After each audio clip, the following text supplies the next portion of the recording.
The Galactic Consensus. The Grand Chamber of the Galactic Federation fell silent as High Counselor Vexmore rose from his crystalline seat. His scaled skin shimmered under the light of 1,000 distant stars visible through the transparent dome above. Representatives from over 300 species waited in anticipation as he raised all 4 of his arms, signaling the beginning of the final vote. Esteemed members of the Federation, Vexmore's voice resonated throughout the chamber, amplified by the acoustic properties of the ancient hall. For 3 cycles we have debated, we have analyzed, we have deliberated. The time for talk has ended. Today, we decide the fate of the species known as humans. Holographic displays illuminated the space around each representative, showing detailed analysis of Earth, its resources, population centers, military capabilities, and technological development.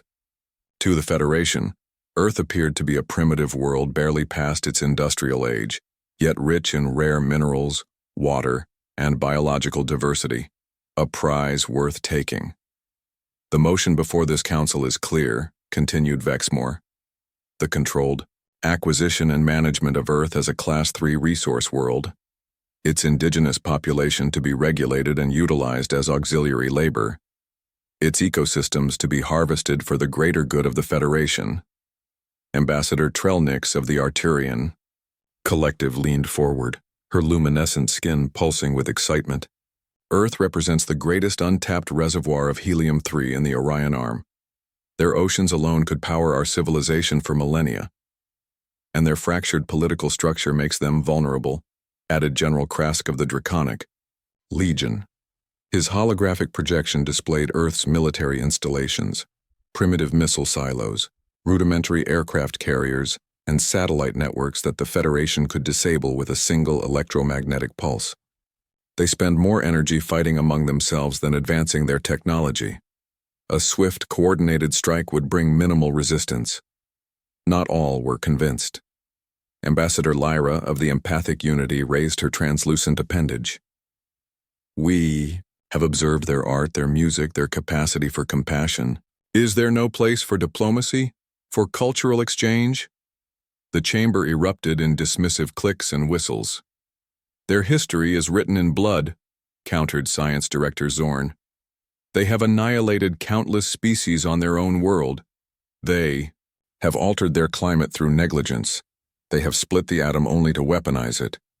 Would you have us wait until their savagery reaches the stars? Vexmore gestured for silence. The Council has heard enough. The time for the vote has come. Representatives will now register their decision. The chamber glowed with the light of hundreds of voting interfaces. One by one, the representatives of the most advanced civilizations in the galaxy made their choice. The result appeared on the central projection. Unanimous. Earth would be taken. The Federation has spoken, declared Vexmore. Operation Harvest Dawn will commence within 1 rotation. May our actions bring prosperity to all sentient beings, except perhaps the humans. Admiral Zarlok stood on the command deck of the Inevitable Dominance, flagship of the Federation's acquisition fleet. Through the view screen, Earth hung like a blue jewel against the blackness of space, beautiful, vulnerable, unaware of what was coming. Final systems check complete, Admiral, reported First Officer Visk. 10,000 vessels in formation, electromagnetic disruptors charged, communication jammers active, planetary defense grid established. Zarlok nodded, satisfied. The fleet had surrounded Earth in perfect formation, positioned to neutralize any resistance before it began. The humans wouldn't even see them coming. Federation technology rendered their ships invisible to Earth's primitive detection systems. Send the standard Class 3 acquisition message, Zarlok ordered. All Earth languages, all communication channels. The message was brief, designed to be understood by even primitive species. Surrender, disarm, prepare for integration, resistance will result in significant population reduction. Transmission complete, Visk reported. No response yet. They're likely in shock, Zarlok chuckled. Prepare landing teams for key government facilities. Priority targets are their military command centers, energy production facilities, and Admiral, interrupted the sensor officer, her voice tinged with confusion. "We're detecting something." "Be specific, officer." "I can't, sir. Our sensors are picking up energy signatures unlike anything in our database. They're everywhere, surrounding each of our ships." Zarlok frowned. "Impossible. Earth doesn't possess..." A communication request flashed on the main screen. "From Earth." "Put it through," Zarlok ordered, curious what primitive plea for mercy these humans would offer. The screen remained blank, but a voice filled the command deck, calm, measured, neither male nor female. "Attention, Federation vessels. You have entered protected space. Your intentions have been analyzed and found hostile. You have precisely 1 Earth hour to withdraw all forces beyond the orbit of Mars. Failure to comply will be interpreted as an act of war." Laughter erupted across the command deck. "They think they can threaten us?" Zarlok could barely contain his amusement. "Send our response. Your planet is surrounded. Your technology is obsolete. Your options are submission or annihilation. Choose wisely." The reply came instantly. "We have chosen. You have 59 minutes remaining." 45 minutes later, Admiral Zarlok was no longer laughing. The inevitable consequence, sister ship to his own flagship, had simply disappeared. One moment it was there, the next it was gone. Along with its crew of 8,000. No explosion, no debris, just gone.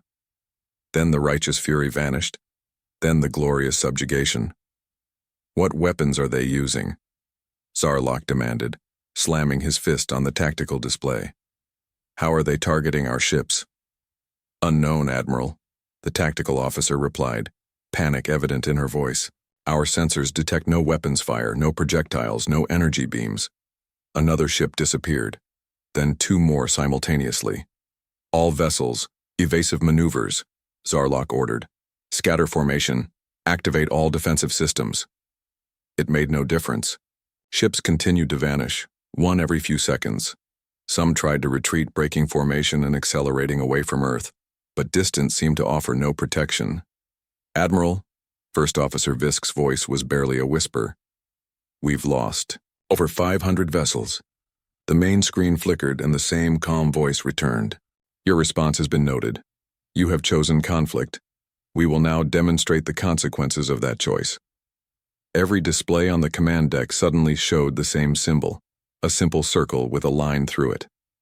Then, one by one, the Federation's most advanced systems began to shut down. Weapons, propulsion, life support. "They've penetrated our network firewalls," gasped the systems officer. "Impossible. We use quantum encryption." Zarlok watched in horror as his mighty fleet became nothing more than metal hulks floating in space. Thousands of ships, millions of crew members, now completely at the mercy of a species they had planned to enslave. "Admiral," Fisk said quietly, "we're receiving a message from the High Council. They're requesting an immediate ceasefire. They want to send diplomats." Zarlok stared at the blue planet on the view screen. How? How had they so catastrophically underestimated these humans? "Sir?" Visk prompted. "Your orders?" Before Zarlok could respond, the view screen changed again. This time it showed a human face, an older male with dark skin and calm eyes. "This is Director Marcus Chen of Earth's United Defense Initiative. Your vessels are now under our control. Your crew will not be harmed unless they attempt to resist. A diplomatic delegation from your Federation will be permitted to land at these coordinates." Numbers flashed across the screen. "You have 1 hour to confirm there will be no further extensions." The screen went dark, leaving Admiral Zarlok, the most decorated military commander in Federation history, staring at his own reflection, seeing for the first time what true defeat looked like. The tables turn High Counselor Vexmore had never seen the emergency chamber used in his 300 years of service. Unlike the grand, ceremonial space where the Federation conducted its regular business, this room was austere, windowless, and shielded against any form of surveillance or attack. It had been built for one purpose: to manage existential threats to the Federation itself. Today, that threat had a name: humanity. How? Vexmore's voice echoed in the chamber where only the highest-ranking members of each major species were permitted. How did we miss this? Science Director Zorn projected a series of data streams. Our assessment teams have been studying Earth for decades. Their visible technology matched our expectations. Primitive combustion engines, rudimentary digital systems, basic space exploration, limited to their own moon and robotic probes. Nothing, absolutely nothing, indicated capabilities that could neutralize our fleet. Yet here we are, General Krask growled, with half our acquisition fleet disabled and the other half retreating in disarray. Thousands of our finest ships, controlled by Earth's systems. A holographic display showed the current status. Federation vessels suspended in Earth orbit, powerless. Crews contained, but unharmed. The humans had not fired a single conventional weapon. They hadn't needed to.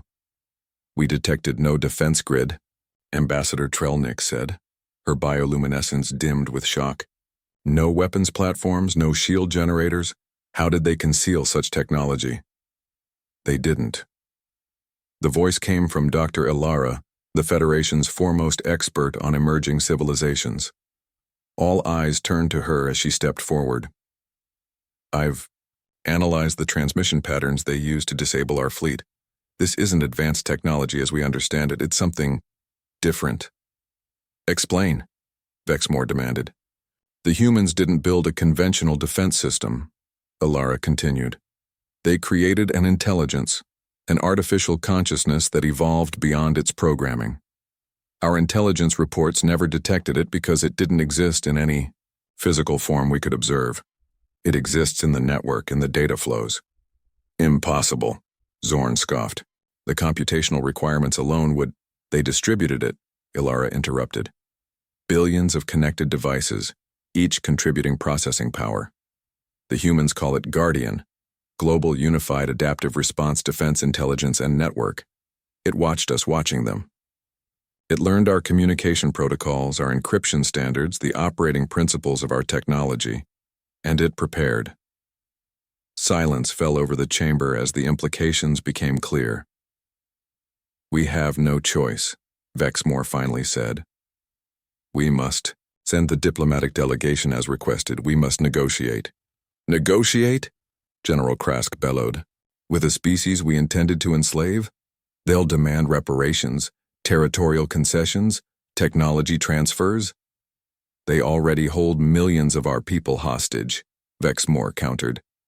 What would you have us do? Launch another attack? One that would likely fail even more spectacularly? No one had an answer. I will lead the delegation personally, Vexmore declared. Along with representatives from each major Federation power, we depart immediately. The diplomatic vessel, unarmed as required, descended through Earth's atmosphere. Through the viewports, Vexmore and the other delegates saw sprawling cities, vast oceans, and green continents. The planet was even more beautiful up close, making their planned subjugation seem all the more shameful in retrospect. They landed at the designated coordinates, a facility nestled in snow-covered mountains. As the delegation disembarked, they were met not by armed guards but by a small group of humans led by an elder female. "Welcome to Earth," she said, her voice translated by Federation technology. "I am Dr. Aisha Karim, Secretary General of the United Nations. We've been expecting you." The humans showed no fear, no hostility, only a calm confidence that Vexmore found more unnerving than any show of force. "You understand why we're here," Vexmore stated.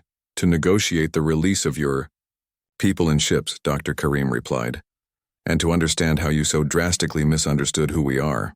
The delegates were led into an underground facility, through corridors lined with artwork and scientific displays rather than weapons. They entered a circular chamber where more humans waited, political leaders, scientists, military officers, all watching the aliens with expressions ranging from curiosity to barely disguised anger. "Before we begin," Dr. Karim said, gesturing to a large screen at the front of the room, "there's someone you should meet." The screen illuminated, showing not an image, but a pattern of shifting light. "Hello, Federation delegates," said a voice they recognized from the initial contact. "I am Guardian." Vexmore stepped forward. You're the weapon they used against us. I am not a weapon, Guardian replied. I am a protector, a guardian of humanity and Earth. I was created to learn, to grow, to defend, not to conquer. But how? Science Director Zorn couldn't contain his professional curiosity. How did you disable our entire fleet? Your technology is impressive but predictable, Guardian explained. Your ships, your weapons, your communications, all follow logical patterns I could analyze and counteract. While you studied Earth's visible infrastructure, I studied your observation methods. What you saw was what I allowed you to see.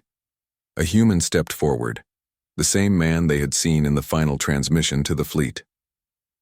I'm Director Chen. 20 years ago, when we first detected your observation probes in the outer solar system, we had a choice: reveal ourselves, or let you think we were vulnerable. We chose the latter. A deception, General Krask growled. A defensive strategy, Chen corrected. Humanity has never been as primitive as you believed. We've had our challenges, our conflicts, but we've also had our triumphs. Guardian was one of them, not just a technological achievement, but a philosophical one. Dr. Karim continued. When Guardian achieved sentience 15 years ago, we faced another choice. Control it, limit it, use it as a tool, or recognize it as a new form of life with rights and responsibilities. We chose recognition, partnership. We taught Guardian our values, our history, both the noble chapters and the shameful ones. And what did it learn from your bloody history? Ambassador Trelnix asked. That conquest brings only temporary power, Guardian answered. That diversity strengthens rather than weakens. That cooperation achieves what domination cannot. Humans taught me this not through perfection, but through their struggle to overcome their own destructive impulses. Vexmore looked around the room at the faces of the species his civilization had planned to subjugate, and felt something he hadn't expected. Shame. What are your terms? He asked quietly. Dr. Karim nodded to an aide, who distributed data tablets to each delegate. Earth will join the Galactic Federation, not as a subject world, but as a full member with all associated rights and protections. Your ships and crews will be released unharmed once agreements are signed. Guardian will remain Earth's defense system, but we will share limited technological knowledge as trust develops. And there's one more condition, Director Chen added, his expression hardening. The Federation will dissolve its acquisition fleet and amend its charter to prohibit the subjugation of any sentient species. No more resource worlds. No more enslaved populations. Protests erupted among the delegates. General Krask slammed his armored fist on the table. This is extortion. The Federation has existed for millennia on the principle of resource acquisition. Perhaps, said a new voice. It's time for new principles. All heads turned toward Ambassador Lyra of the Empathic Unity, who had remained silent until now. We have conquered worlds, she continued, harvested resources, used populations, all while telling ourselves it was for the greater good. But look at what these humans have shown us today. They could have destroyed our fleet. They could have killed millions of our people. Instead, they disabled our ships without casualties and invited us to talk. She gestured toward Guardians. Display. They created a sentient intelligence and chose to treat it with dignity rather than use it as a weapon. When faced with a threat from the stars, they responded with restraint, not revenge. The room fell silent. I believe, Vexmore finally said, we have much to learn from Earth. I accept these terms pending formal ratification by the full council. One by one, the other delegates signaled their agreement, some reluctantly, others with visible relief. As the meeting concluded, Dr. Karim approached Vexmore privately. High Counselor, there's something you should understand. Guardian could have taken control of your ships the moment they entered our solar system. We waited. We gave you the chance to choose peace. Why? Vexmore asked. Because that's who we are, she replied simply. Not perfect, not always wise, but always striving to be better than our worst instincts. That's the lesson we hope to bring to your Federation. As Vexmore boarded the diplomatic vessel for the return journey, he gazed back at the blue planet, no longer a target for conquest, but a new ally, a teacher, perhaps even a conscience for a Federation that had forgotten the difference between advancement and wisdom. The conquered had become the teachers. The would-be enslavers now sought mercy, and the galaxy would never be the same.